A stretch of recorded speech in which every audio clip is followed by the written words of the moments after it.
Bom, pessoal, boa noite. Vamos dar início agora à nossa aula sobre Simples Nacional, na disciplina de Contabilidade aplicada às micro e pequenas empresas.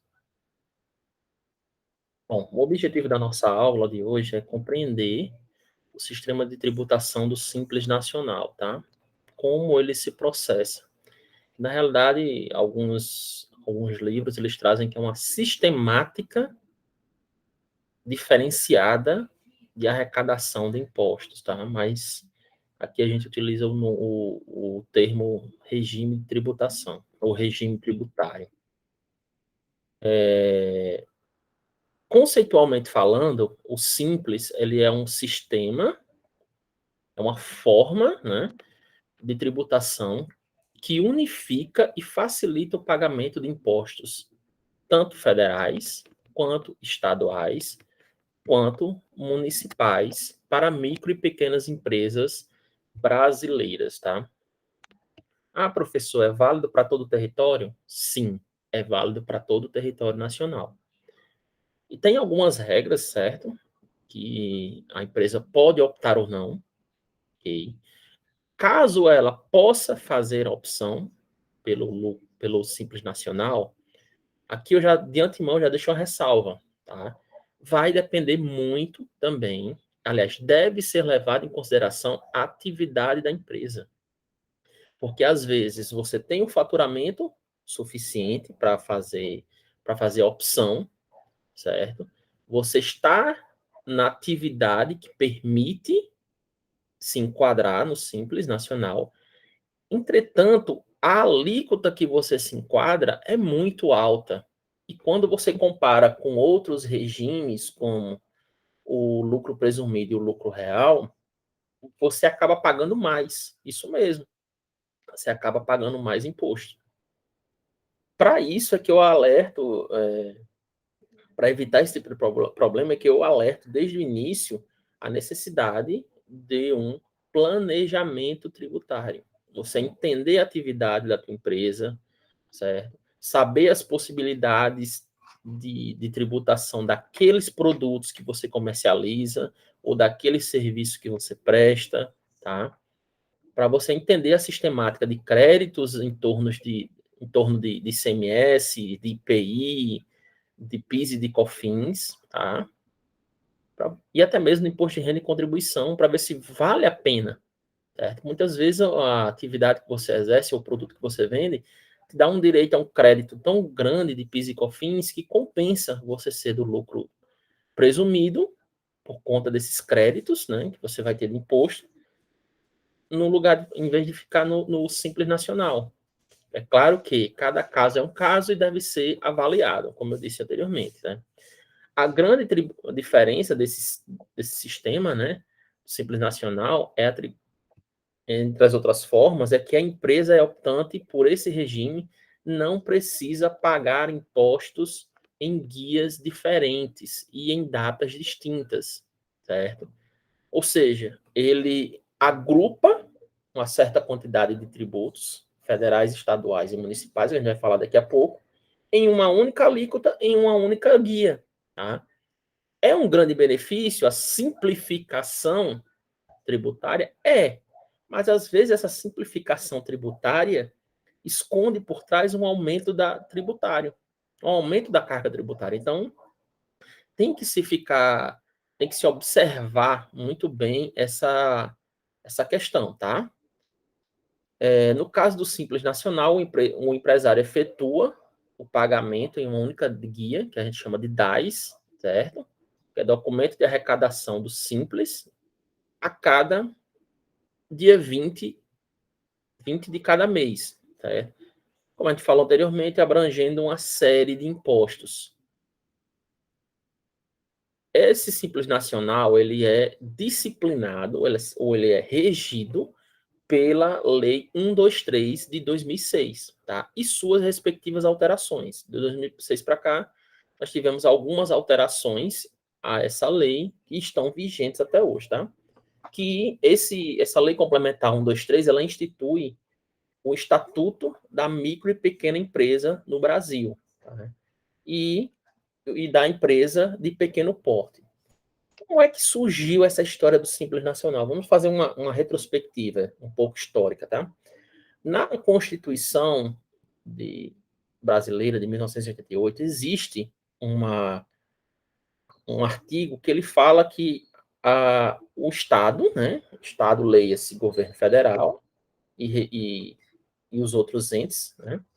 Eles devem criar um regime, ou deveriam criar um regime diferenciado para que contemplasse as microempresas e empresas de pequeno porte. Está previsto na Constituição, certo? A criação da Lei 123 de 2006 nada mais é do que transformar aquele artigo da Constituição de 88 em uma lei e dar direito essas empresas, né, que se enquadrem nesses aspectos aí, nessas características, de terem um sistema diferenciado. Ou seja,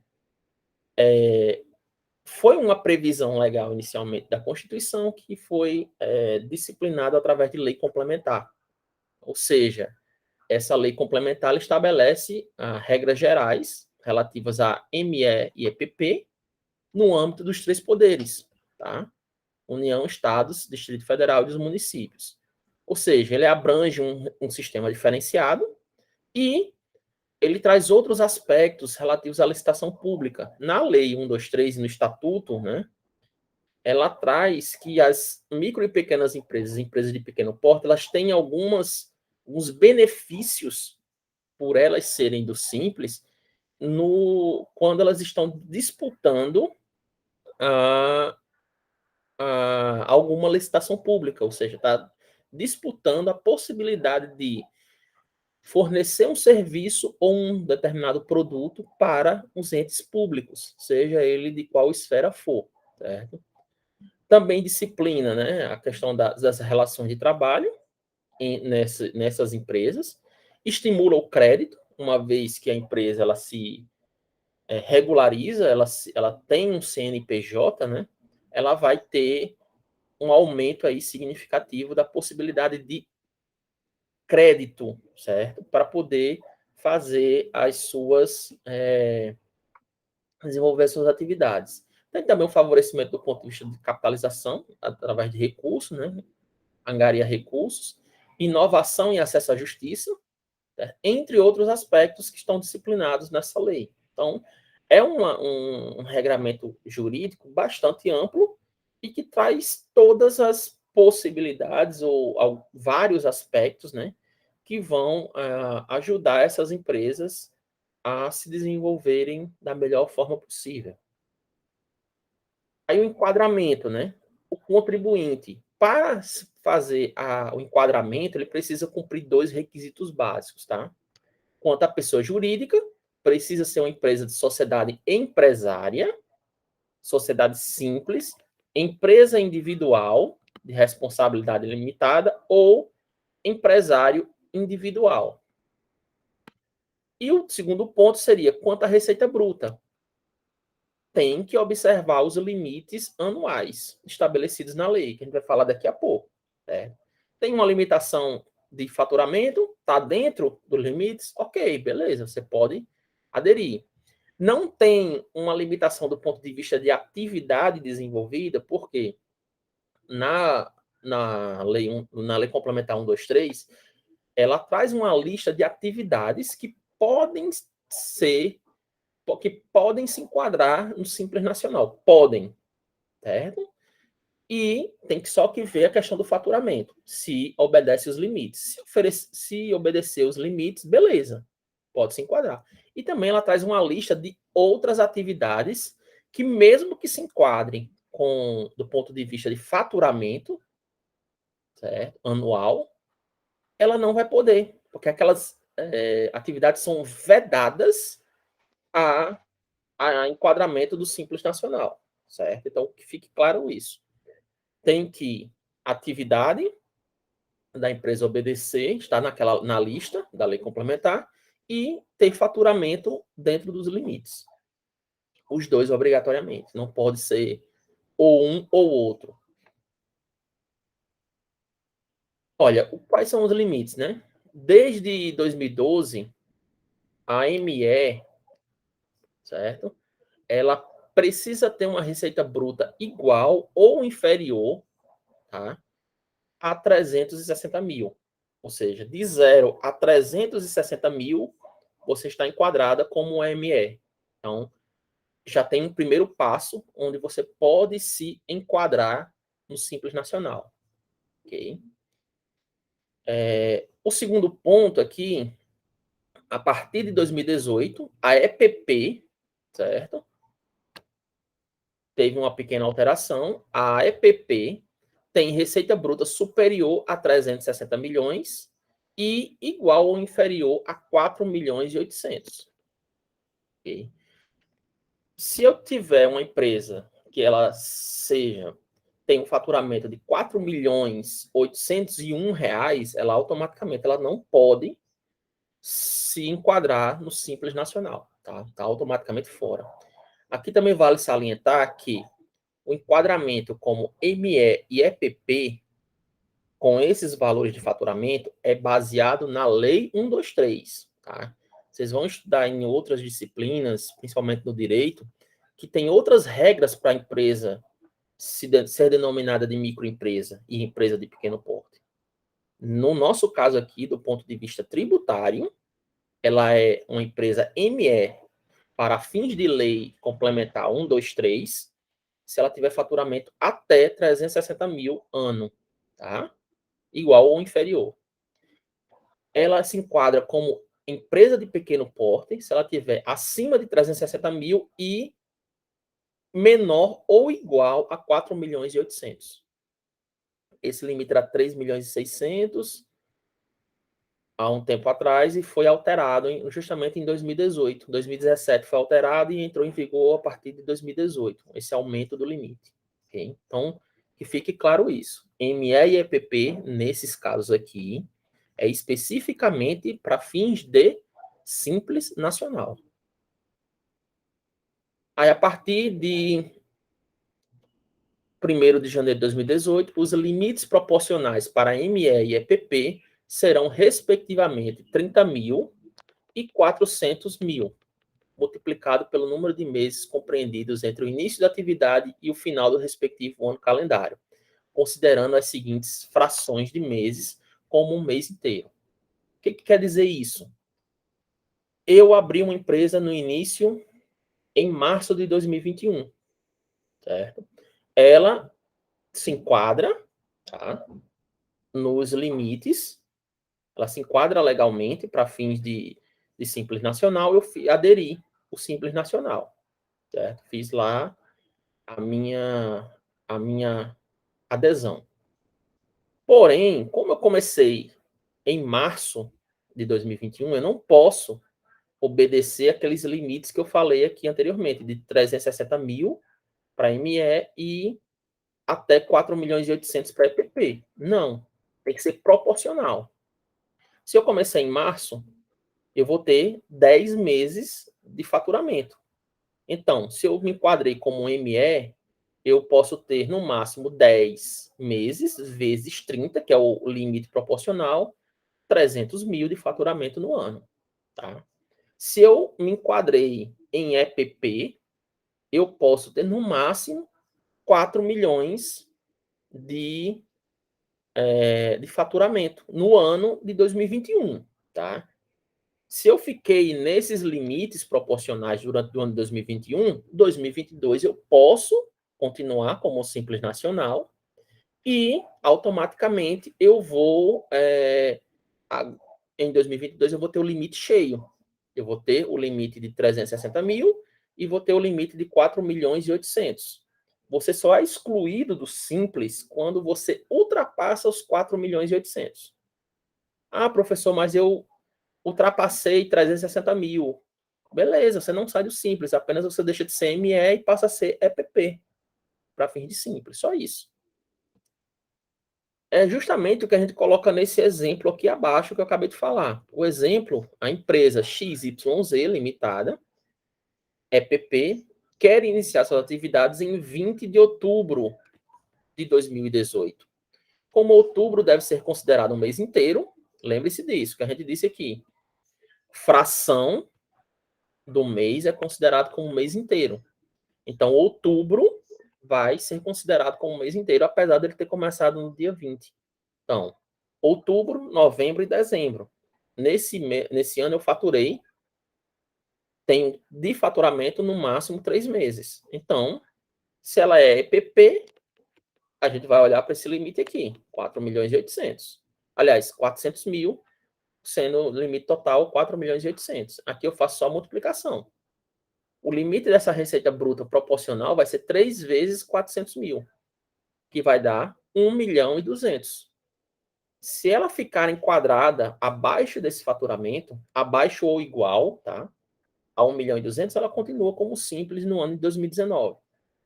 Se ela ultrapassar, ela vai ser colocada para o lucro real, tá? Ah, professor, mas está abaixo de 4 milhões e 800. Quando ela fatura, esse 4 milhões e 800 é quando a empresa fatura o ano todo, de janeiro a dezembro. Se ela começou a sua atividade no decorrer do ano, trata-se de limite proporcional, tá? Não é o limite inteiro.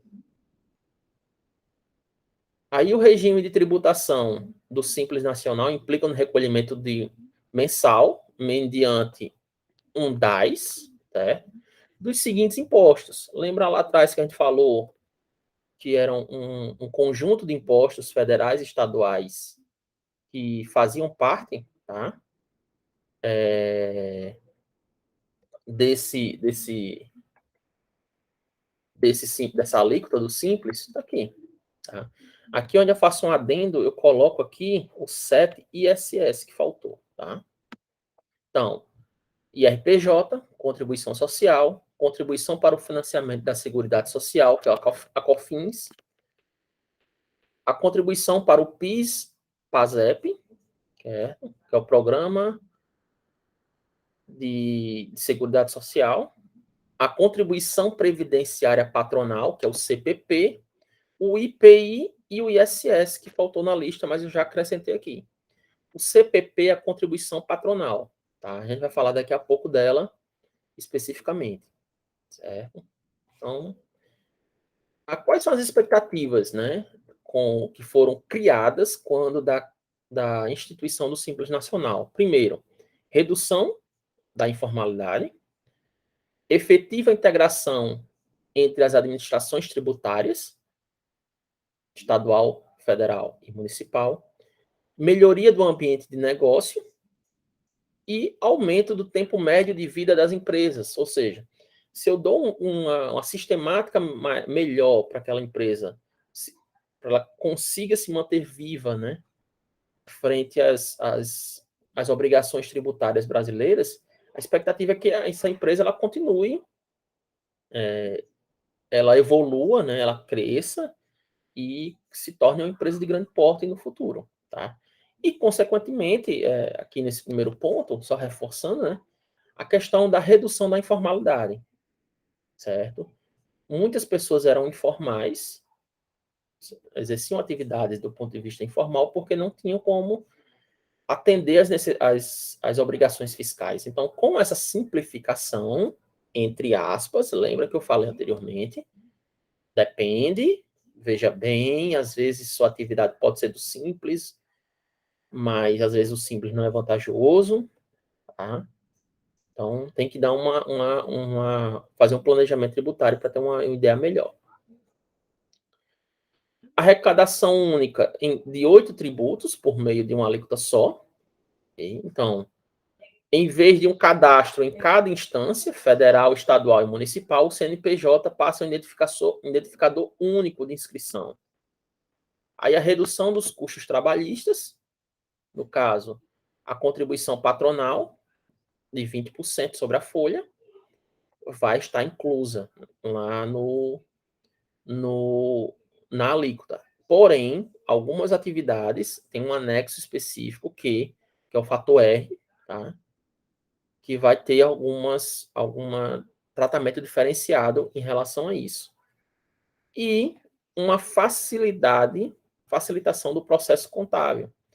Esse ponto aqui, até eu fazendo uma crítica, né? Um pouco de crítica, é o que é o que mais motiva alguns colegas a indicarem majoritariamente o Simples Nacional para os seus clientes. Claro que obedecendo as regras, né? Porque é mais simples, ok? Do ponto de vista contábil, o processo contábil é mais simplificado do ponto de vista de obrigações tributárias especificamente. Então, ele vai acabar indicando esse tipo de coisa. Que às vezes, desculpe, mas isso acontece, às vezes não é o melhor. Hein? E quais são as desvantagens? Seu cálculo é baseado simplesmente no faturamento. Não quer saber de lucro. Lucro, no Simples Nacional, tanto faz. Certo? Empresas optantes pelo regime não marcam na nota fiscal quanto foi pago de ICMS e IPI, tendo em vista que esse imposto não é tributado, eu não tributo, não sou tributado desse imposto, então eu não faço isso, não destaco o ICMS e o IPI. Qual o ponto ruim disso? Impossibilita que os clientes aproveitem créditos, ou seja, recolher parte desse valor de volta, fazer a compensação de ICMS. Eu não vou ter esse crédito para compensar com o ICMS que eu teria a pagar. Né? Isso acontece especialmente na indústria. Então, se você realiza venda de insumos ou revenda de produtos para o setor industrial, é preciso dar atenção especial a esse tópico, okay? Pois esse fato poderia afastar clientes grandes. Se o cliente não vai ter o crédito, muitas vezes ele não vai querer comprar com aquela indústria que é do Simples Nacional. Né? Empresas de pequeno porte têm um limite extra, que é o de exportação. A empresa pode declarar receita bruta anual em exportação de mercadorias e serviços. Isso pode acabar desencorajando o empreendedor a crescer e incentivando a entrar na ilegalidade. Ou seja, complica, deixa de ser uma vantagem nesse ponto. Existem atividades que não se encaixam, a outra desvantagem, né? Mas não vale a pena pelo valor da alíquota a partir de determinadas faixas. Exige, nesse caso, que analise individualmente o gasto com folha de pagamento. Aliás, análise individualmente, mas a regra geral é: quanto maior o gasto com folha de pagamento, maior a chance da observação do regime ser vantajoso, opção do regime ser vantajoso. Por exemplo, um arquiteto que precisa constituir pessoa jurídica, mas atua de forma individual como profissional autônomo sem empregar funcionários, para ele vai ser inviável, porque ele não tem a carga da folha de pagamento e ele é um prestador de serviço. Não se torna vantajoso. Ele pode se enquadrar no faturamento, a atividade é prevista na legislação, porém não vale a pena do ponto de vista fiscal, foi o que a gente falou anteriormente. Aí a gente vai falar um pouco do que seria a receita bruta, né?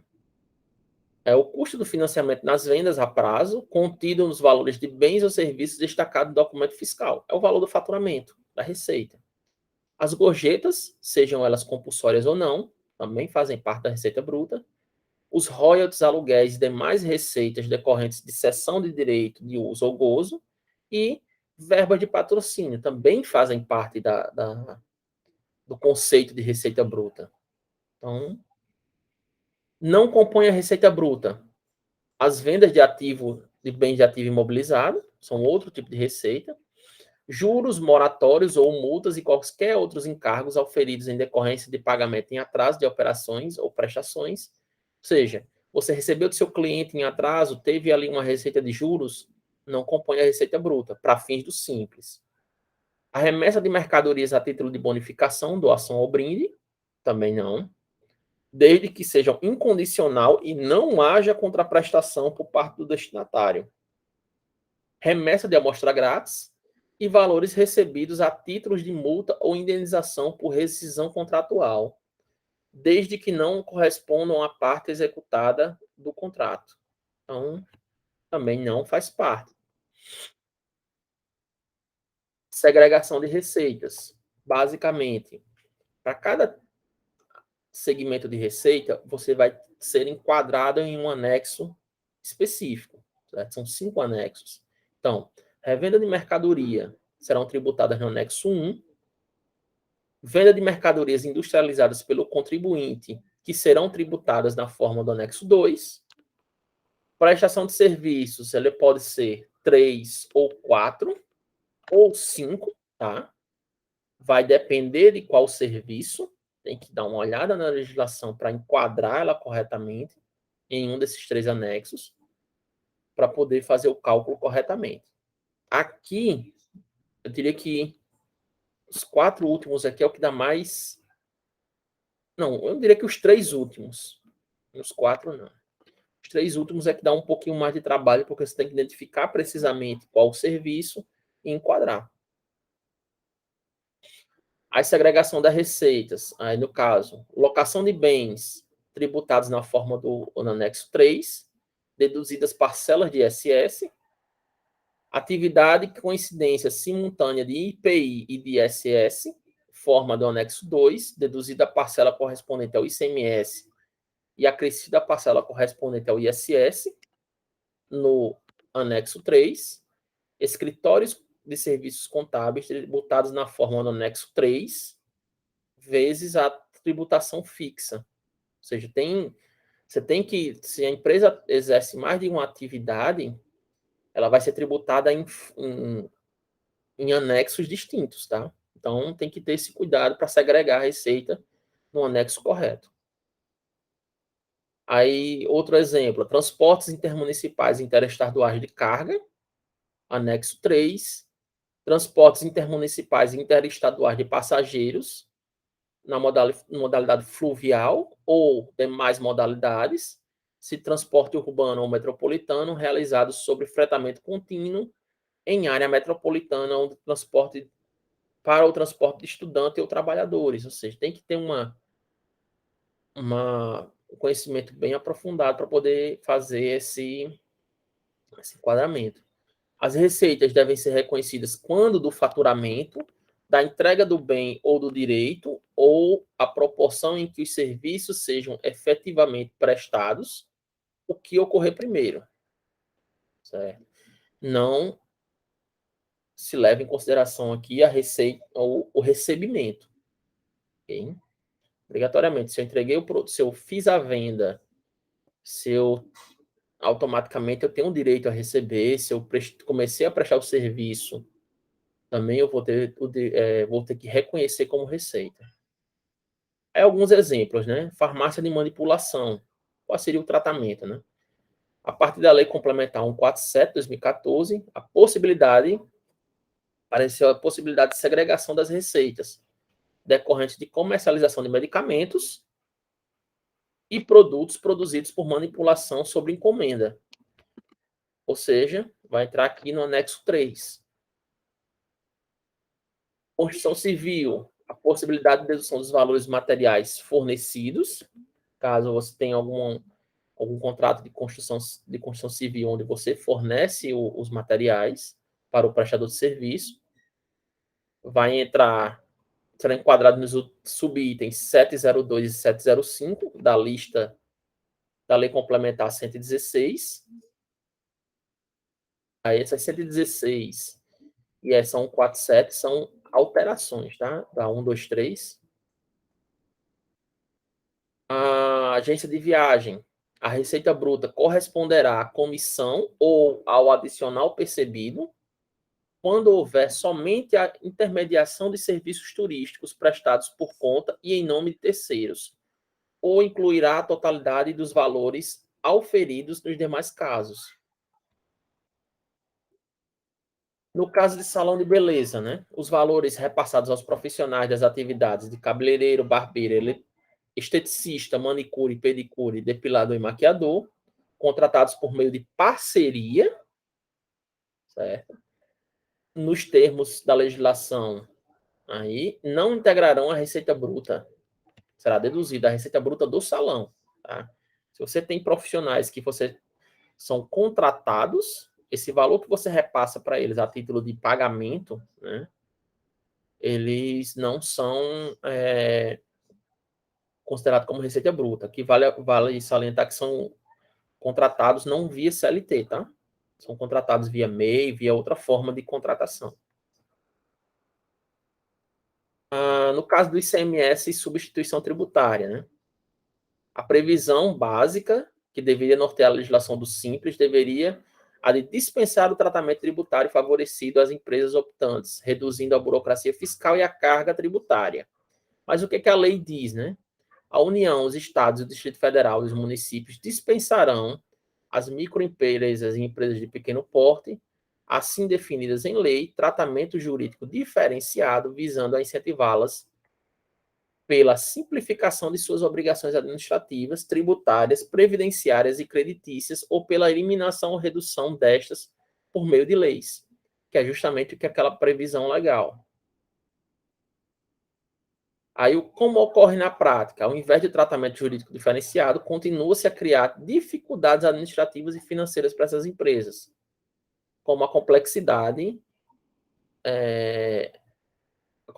tributária. É o exemplo, né, que a gente coloca aqui. Por exemplo, a indústria X, ela efetua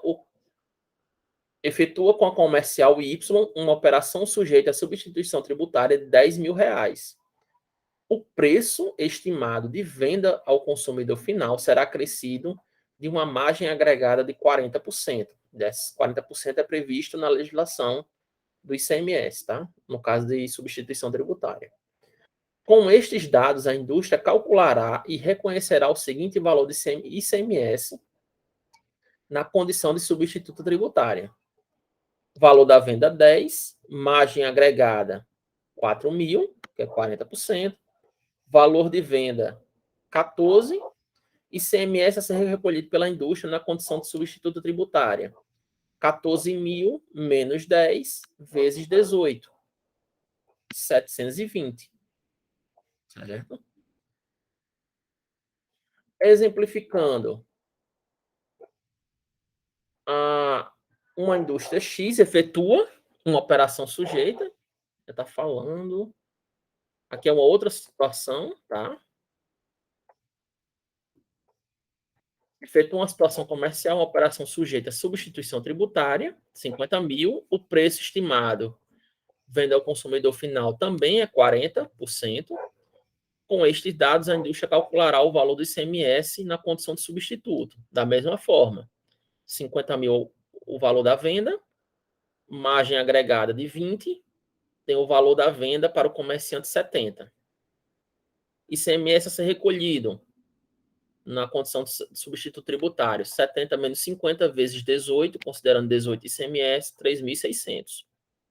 Presume-se que o ICMS devido nas fases posteriores da comercialização será de 3.600. Este valor será calculado e recolhido à parte da empresa do Simples Nacional pela indústria.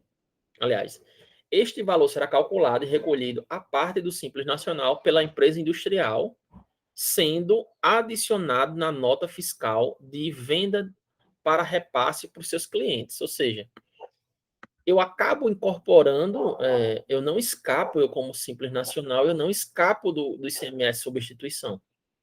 Eu vou, o caso da empresa industrial que está quadrada no Simples Nacional. Então, eu vou ter que fazer essa adição, no nosso caso aqui de 3.600, porque a indústria está recolhendo o ICMS que seria de toda a operação, de todo o restante da cadeia, nesse momento. Essa é a filosofia básica do ICMS de substituição tributária. Aí, questionamentos. E se o cliente não pagar a conta?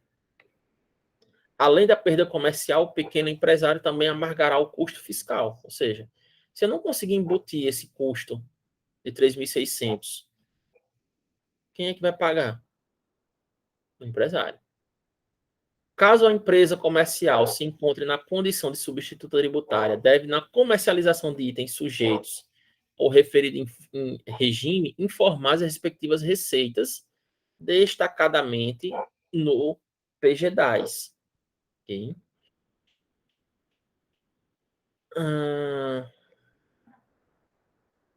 E você sabia que empresas que saem do Simples Nacional começam a pagar, em média, 40% mais impostos de uma única vez? É uma possibilidade, tá? Um dos maiores debates em torno desse programa tem sido a transição dessa empresa. Ela sai de um regime diferenciado e vai para um regime normal, normal entre aspas, né? Seria um lucro presumido, por exemplo. O que acaba gerando para o empreendedor, né? Ele se vê de frente a três opções: parar de crescer para se manter no enquadrado no simples, tentar crescer de forma legal, enfrentando a complexidade e a carga tributária, ou voltar à informalidade. São três possibilidades, ok? Que o empreendedor vai enfrentar e aí ele vai decidir qual a melhor, né? Qual o melhor para ele, enfim. Aqui é bem claro que seria a número 2, né? Mas enfim. No caso especificamente do produtor rural, né? No caso enquadrado no Simples Nacional, como a proposta de facilitar e reduzir a tributação, os empresários praticamente em todas as atividades foram permitidas pela Receita Federal, com isto possibilitando o produtor rural de ingressar no regime simplificado. As atividades de produção e cultivo agrícola são todos tributados como comércio, ou seja, anexo 1. Essa alíquota de comércio são apenas para aqueles que plantam, cultivam ou criam animais. Para empresas que realizam transformação, como por exemplo frigorífico, são consideradas como indústria no anexo 2, de acordo com a Lei Complementar 155 de 2016. Tributação, no caso, opção pela folha de pagamento, né? A partir de janeiro de 2019, com a alíquota de 20% e de 123 de RAT, que é o Seguro Ambiental de Trabalho, esse RAT, o Ministério do Trabalho, ele enquadra as empresas dependendo do risco que ela oferece para o trabalhador, e ela adiciona no valor do INSS a pagar mensalmente, sobre o total das remunerações pagas, devidas ou creditadas a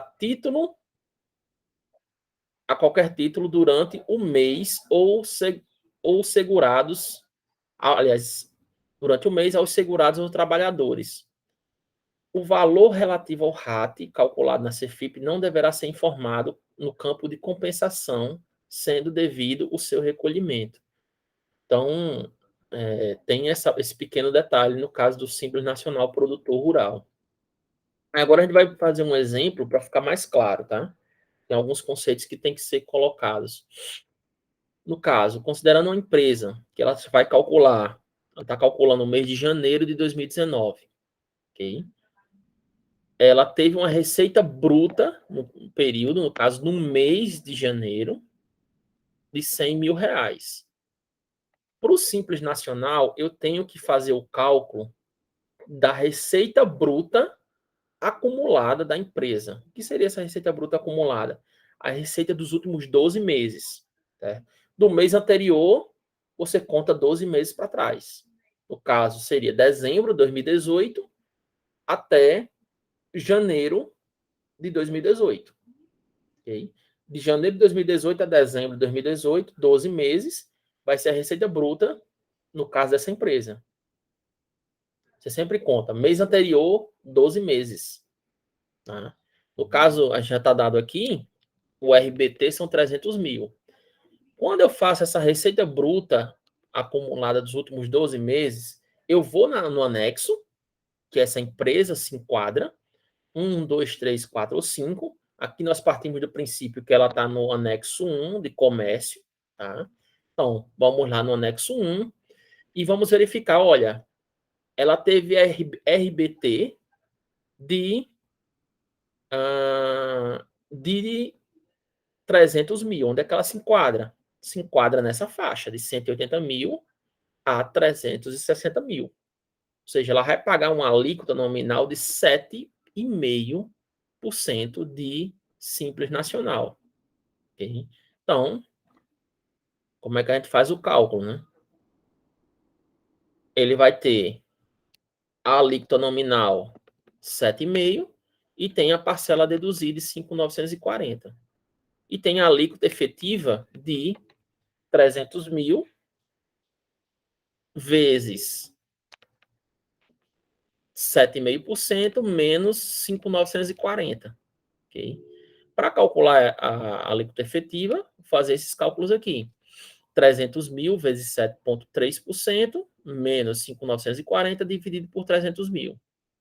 Resolvendo isso, ele vai ter uma alíquota efetiva de 5,32. Ok? Fazendo os cálculos, eu pegando o valor devido, né? O RPA, Receita Bruta do período, que foi 100 mil reais, vezes a alíquota efetiva, eu vou encontrar o valor do Simples nesse mês. Ok? Primeiro, acho a Receita Bruta total, acumulada dos últimos 12 meses, certo? RBT. Achei, enquadrei no anexo, achei a alíquota nominal e, consequentemente, a parcela a deduzir. Após isso, eu vou calcular a alíquota efetiva por meio do cálculo que a gente fez aqui, deu 5,32, e depois eu vou simplesmente multiplicar a receita do mês, aqui eu não olho mais a acumulada, receita do mês vezes a alíquota efetiva de 5,32. Aí agora tem também a tabela, certo?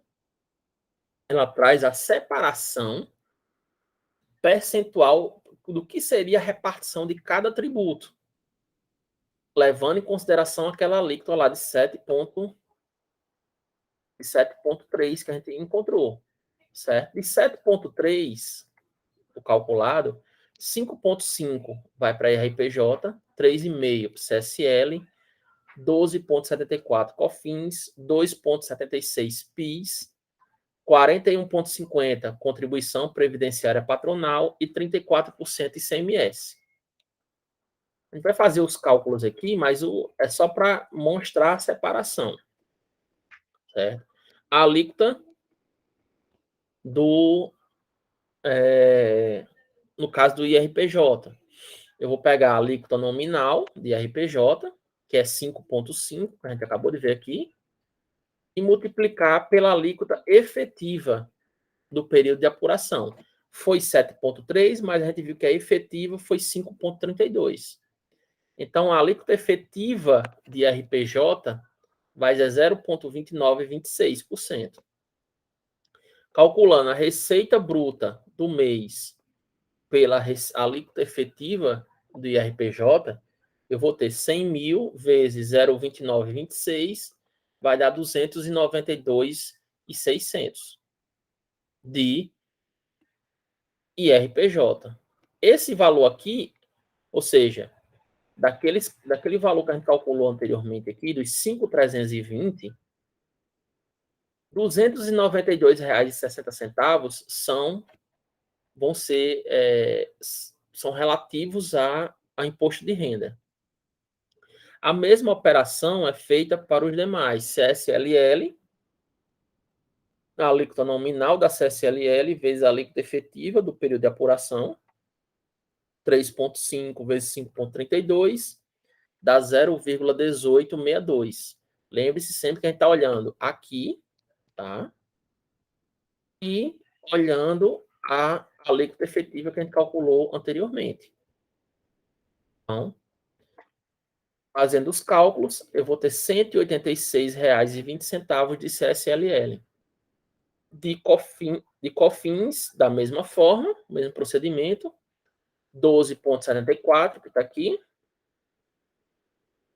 vezes 5,32, dá 0,67777%. No próximo slide a gente vai fazer, quando terminar, 100 mil vezes 0,67777, dá R$ 677,77. Mesmo procedimento para PIS, para CPP e para ICMS, tá? Não vou repetir para não ficar o vídeo não ficar muito longo. mas a lógica é a mesma para todos os outros. Aí aqui é a tabela resumo, né? Com a alíquota efetiva e o valor devido. Isso aqui rateando, né? Esses 5.320, ele sendo distribuído entre todos os impostos aqui. Okay? Então, no exemplo 2, a gente traz um outro exemplo agora para clarear mais. Seria a empresa XYZME, optando pelo simples. Ela teve uma receita bruta resultante exclusivamente de revenda de mercadorias no mercado interno, anexo 1, não sujeitas à substituição tributária. A empresa também não possui filiais. Aqui é só uma observação. Se a empresa ela tiver filiais, certo? O Simples Nacional ele sempre vai ser recolhido pela matriz. Ou seja, a empresa pode ter 10 filiais, essas receitas dessas 10 filiais serão somadas e será calculado apenas pela matriz e pago com o CNPJ da matriz. Tá? Não vai ser calculado separadamente. Isso para o ponto de vista fiscal. Tá? Do ponto de vista gerencial, a empresa pode calcular por filial sem problema nenhum. Isso é uma questão interna dela. Mas ela não é exigida do ponto de vista fiscal. Okay? Eu quero deixar bem claro. Aí as convenções, né? Período de apuração, RPA interno, que é a receita bruta do período de apuração, caso mercado interno, receita bruta dos últimos 12 meses e receita bruta acumulada de janeiro até o mês de período de apuração. No nosso caso aqui, tá aqui os faturamentos, tá? Período de apuração é julho de 2018, RPA interna de julho de 2018 foi 25 mil, tá aqui, se você olhar, tá aqui nesse último quadrado, ok? Receita bruta acumulada interna, 135 mil. O que foi feito aqui? Foi somado de janeiro a junho, a julho, o faturamento desse ano. Por que é importante fazer essa RBA? Para saber se não ultrapassou o limite de 4 milhões e 800 mil. Okay? 4 milhões e 800 mil, como a gente falou anteriormente, é o limite para você permanecer no simples.